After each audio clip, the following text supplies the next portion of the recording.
Hey Spuddies, potatoMcWhiskey here and welcome back to Let's Play Civilization 6 as España. Where we left off, we had just researched cultural heritage, and so we're making insane yields from these missions in terms of science. And we were also working our way towards rocketry, so we could get that all-important spaceport. And I'm actually very happy with how things are coming along in this game. Like, this has been a very, very satisfying game to actually play. I've been wanting to make, like, I know I've talked about this a couple of times in this series, but I've been wanting to make something like this happen with the new Spain, when Spain got updated, for quite a while now, and it's just been a delight to actually get it, because I think this is actually, I want to say, oh well, that's a dead caravel. Oh, rip. Yeah, but I want to say that I've attempted this a good few times. I can't remember off the top of my head exactly how many, but I want to say this is like my 4th or 5th attempt, and normally I would just lose in the ancient era because I got like a really unlucky spawn. There was like 3 AIs 2 feet from me, and they would just instantly declare war on me and murder me. But this game I got lucky. I was on my own peninsula,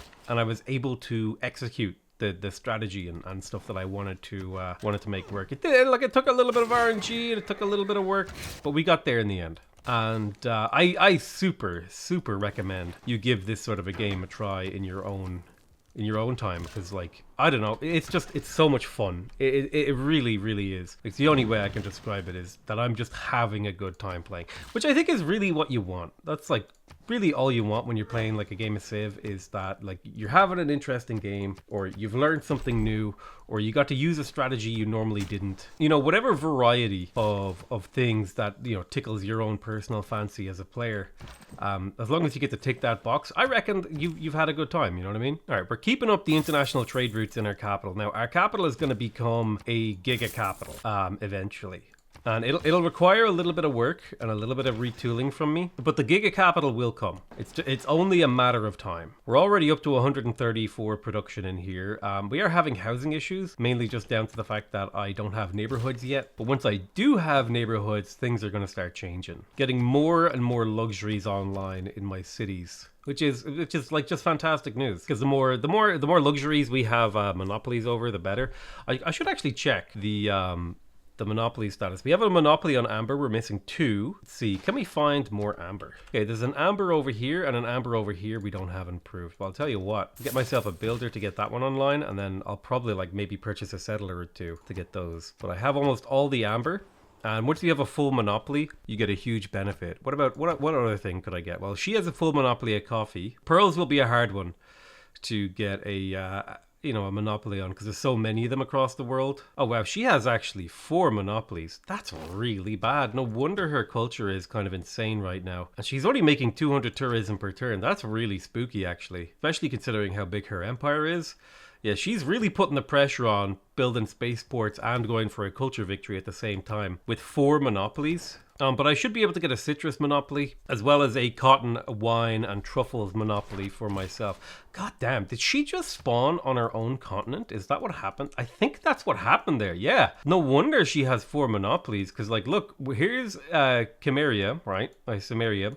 They've got Congo on here, you've got America on here, you've got Netherlands on here, you've got Gaul on here, you've got even Ethiopia on this continent, whereas Vietnam is the only one who spawned on America. Even this chunk of land right here, this is actually part of this one huge, giga huge continent here. This chunk of land here, that's kind of crazy. Now this is actually a really important continent for me. This continent is huge, which means it's very spaced out. You have to have a lot of cities to control it. But Novo Pangea, I'm pretty sure I'll be able to get the control of the majority of the luxuries here with just another like 4 or 5, maybe 6 settlers at most. Just want to claim all the tiles and grab as many of those luxuries as possible. Because if you don't know, basically every continent in the game spawns 4 types of luxuries. So, for example, on Chimeria or Samaria, you'll only ever find furs. That's the first one. You'll only ever find gypsum. That's the second one. You'll only ever find, what else is on here? You'll only ever find tobacco here and sugar. Those are the 4. You'll never find any other luxuries on these islands. Oh yeah, I should totally have gotten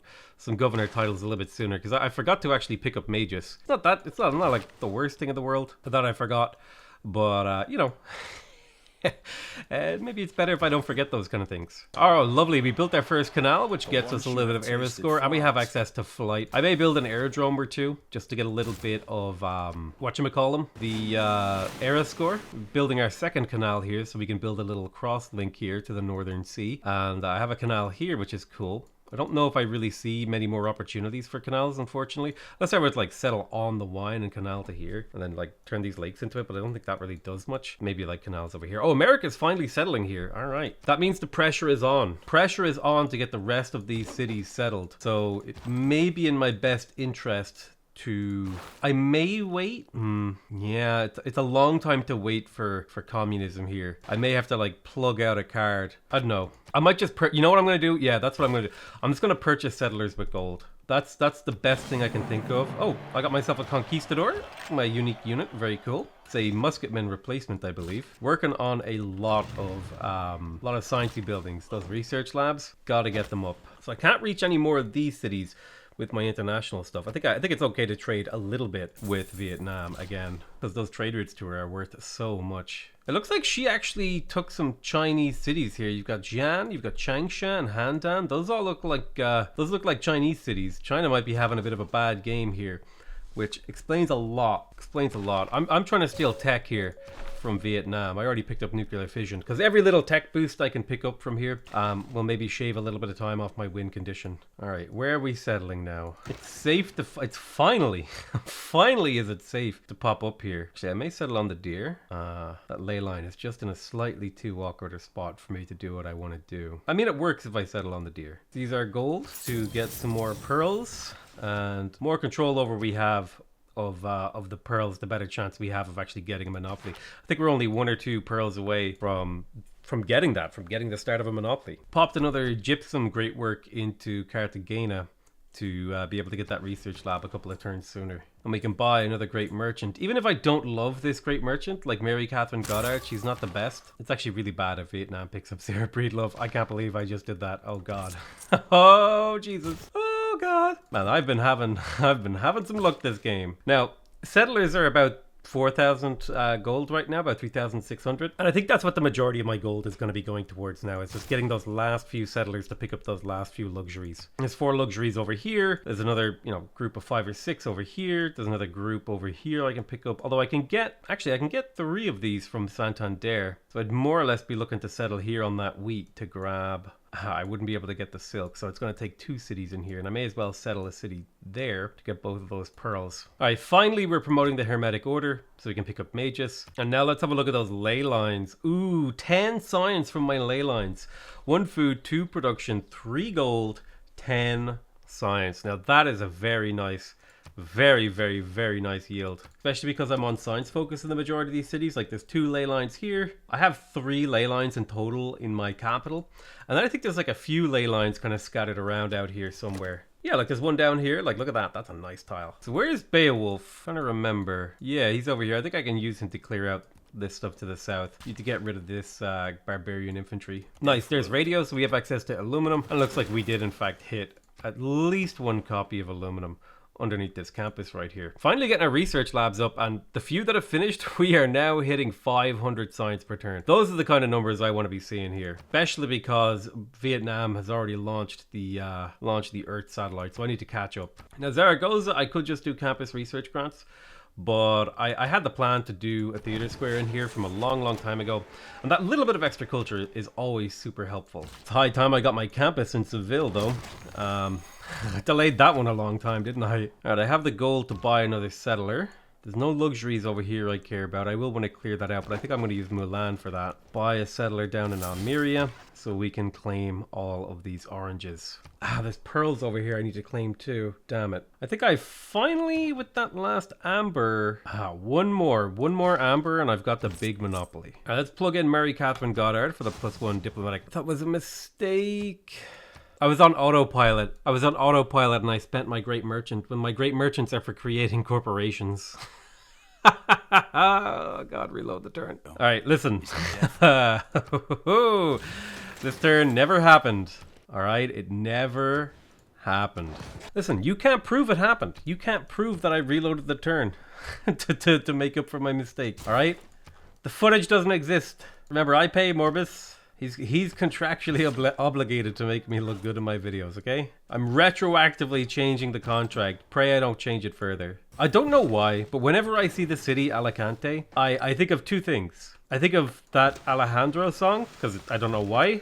I can't explain it. It just has the same cadence. And then I also think of like people going on holidays to Spain. Like they were always going like, we're heading off to Alicante. And I'm like, okay. Also, let me tell you the story of the wasp.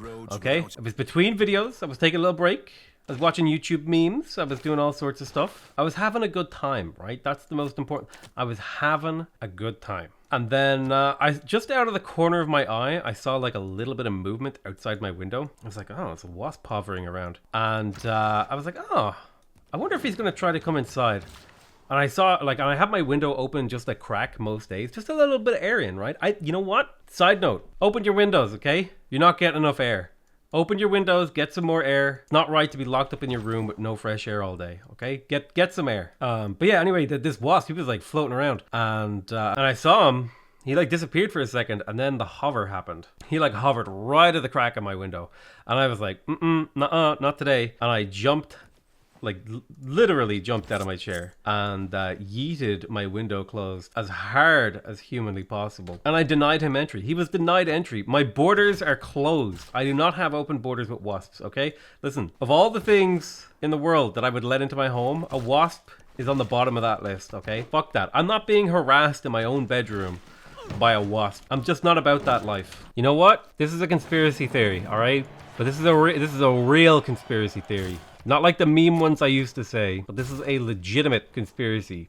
So I'm not a huge fan of Ed Sheeran, okay? He's okay. He's fine. He's not what I listen to.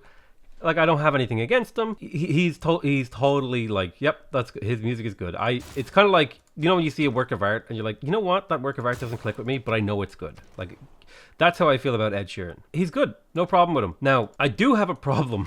I do have a problem with Ed Sheeran because I'm pretty sure Ed Sheeran has been killed and been replaced with a body double. Now, I know there's people listening here. They're like, huh, that sounds an awful lot like those Beatles conspiracy theories. And you know what? I'll give you credit. Fair enough. Fair cop, Governor. That is a reasonable response to what I just said. But hear me out, okay? Ed Sheeran doesn't look like Ed Sheeran anymore. I don't know what the fuck is going on there, but he used to be like a little baby face guy who never had a cleft chin. And now, in all his pictures, he's got a cleft chin. And I'm like, this isn't the same dude. It's so blatant that they killed Ed Sheeran and replaced him with a man who looks vaguely like Ed Sheeran with a cleft chin. I'm serious. In some of the pictures, you can't even see the little scar on his face or anything. It's baffling. I don't know why you would kill Ed Sheeran. He seemed like a pretty agreeable guy. Oh, look, the Flame of Arnor is calling me. I see. All right, cool. Dude, I've been on such a Lord of the Rings kick lately. I've been watching these channels. It's like the In Deep Geek or something like that. Oh my God, does that guy know stuff about Lord of the Rings? This is the thing I love about like geek and nerd culture. We're stepping off the Ed Sheeran is dead conspiracy theory here because I don't know if that plays well with my audience. But yeah, what I love about nerd and geeky kind of culture is that there is just so much potential there. And what I mean there is like you can. Something I love to do is just get lost down a rabbit hole of knowledge, right? For the sake of it. So I'll sit there and I'll watch like a 10-hour video on, Dune. Well, not necessarily a 10-hour video, but you know what I mean? Like a video going over the entire universe of Dune. Yeah, let's go ahead and pick up the olive industry here. I may actually just, shift you over and make that olive industry. Now, here's a question. Would it be better to do a power plant in this city? 1, 2, 3, 4, 5, 6, 7, 8, 9. No, it wouldn't hit Barcelona. So up here is the power plant place. And this is the power of having railroads. You can just boop. And now, next turn, the power will reach. I could teleport you over to Seville and hit the power all over my continent as well there. But yeah, you can just go down a rabbit hole and it's fun. And because I'm the master of my own destiny, I don't have to worry about what people think about me. Yeah, I did just spend 6 hours watching videos about the Dune universe. What of it? What can you possibly do to me that I haven't done to myself?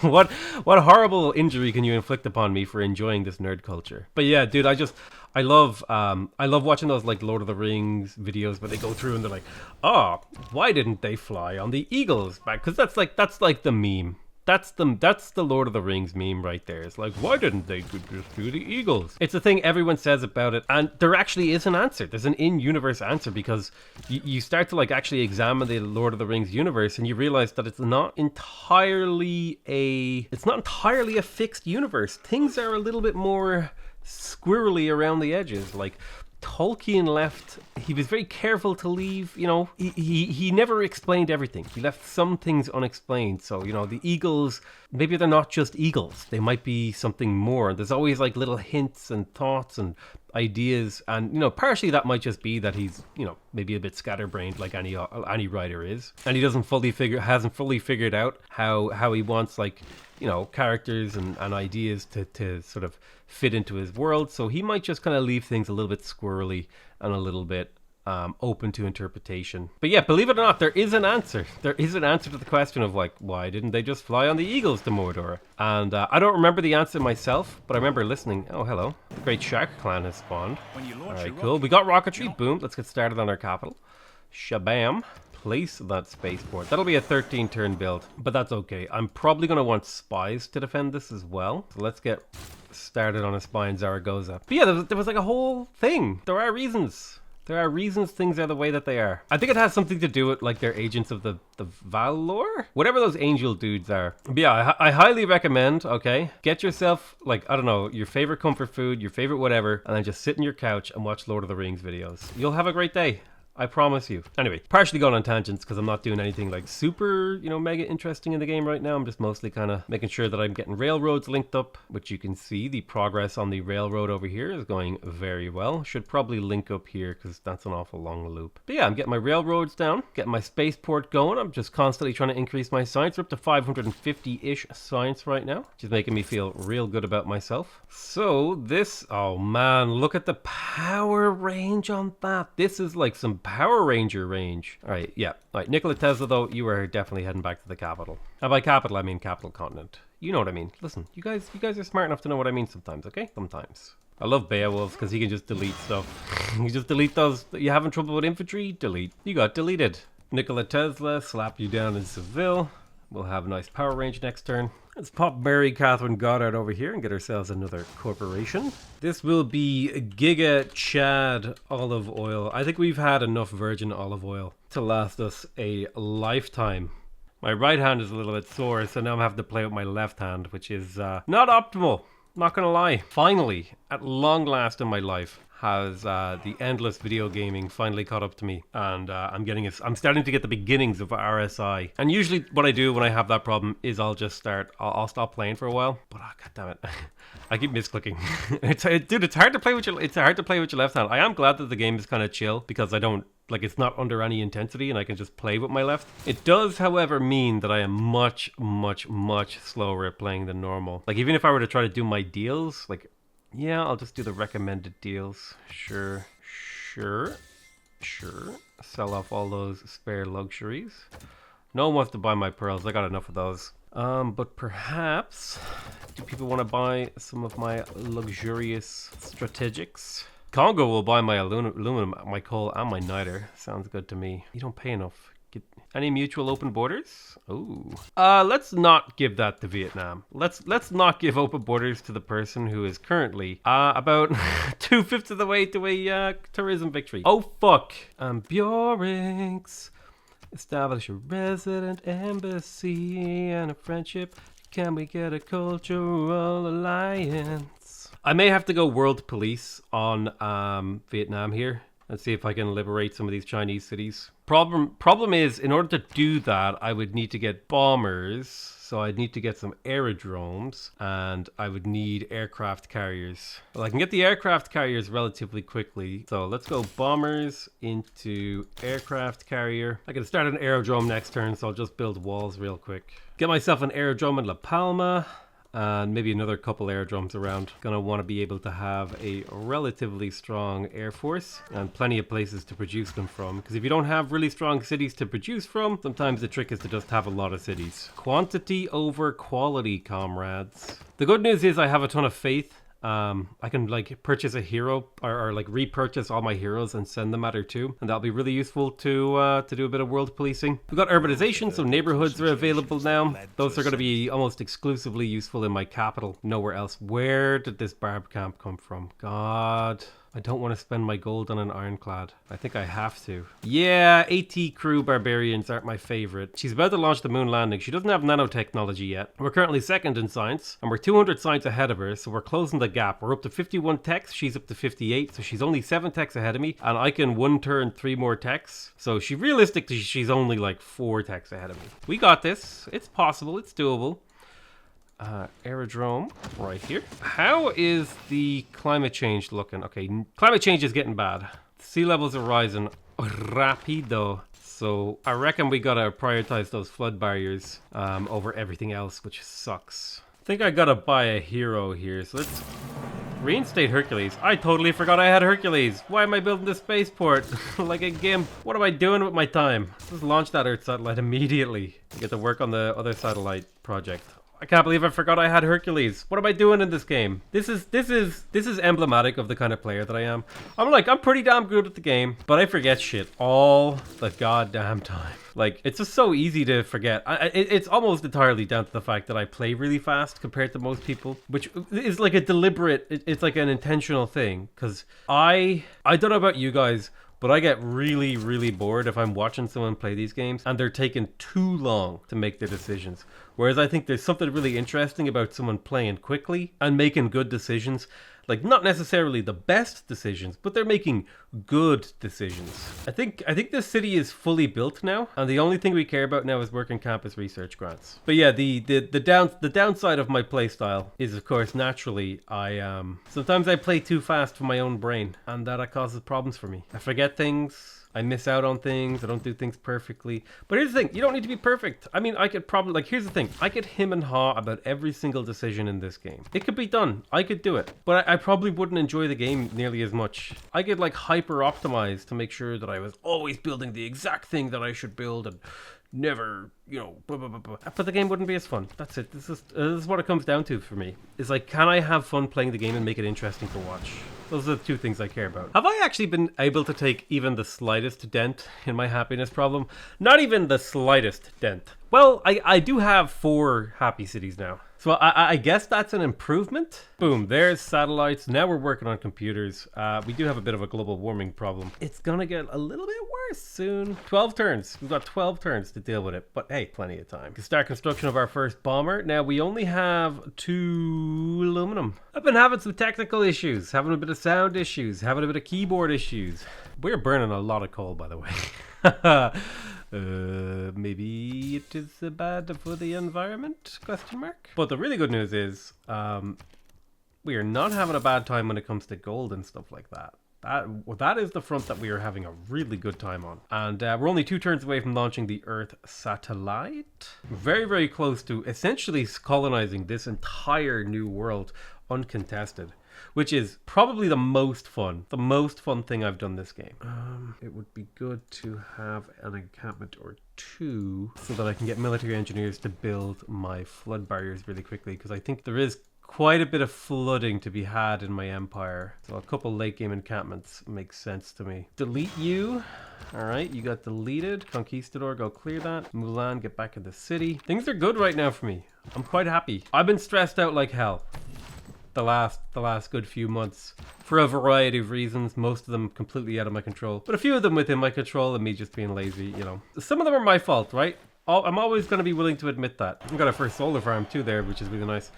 But a couple of them have been out of my control and been really annoying to deal with, mostly just around like house renovation stuff. But things have chilled out. Like, I'm able to actually like sit down and make a ton of videos now, and it feels great. I'm not quite up to the cadence like of video releases that I'd like to be, but the vision of where we want to be It's like I can see it. Like we're close. I did a couple of live streams of Humankind this week. I did Civ 5 with the Yogs, getting my sleep back on track. This is feeling like the time of plenty for me. It's feeling like a good time. And honestly, what more could you ask for in life than just to have every now and again a time in your life where things go well? Because let's be real here. Most of us struggle through menial bullshit on a regular, and sometimes it's nice when things are just going your way. Like, I know it won't last forever. I know it's not perfect, but it's nice while it's nice. Burn a lot of coal now. I should probably delete or upgrade these ironclads. I'm going to opt to delete. I don't know what other units are used now. I think I have another ironclad down here, so I'll delete you. Check my unit list. Yeah, I have a battleship. Well, he could come in handy, so I'll keep him around. 1,000-year flood. And there's the Matterhorn and the Earth satellite. Perfect. So yeah, Vietnam. Oh my god. So their capital spawned over here. Interesting. Yeah, it looks like they've completely wrecked. This is even an Ethiopian city over here. Dire Dawa. I'm pretty sure that's Ethiopia. But yeah, it looks like they completely wrecked China. And like, so they have the moon landing launched. They haven't researched nanotechnology yet. I'll be able to get there pretty soon. I'm only 8 techs behind them. Only 8 techs. Oh my god. That was a very optimistic phrasing of that sentence. I'm 8 techs behind them.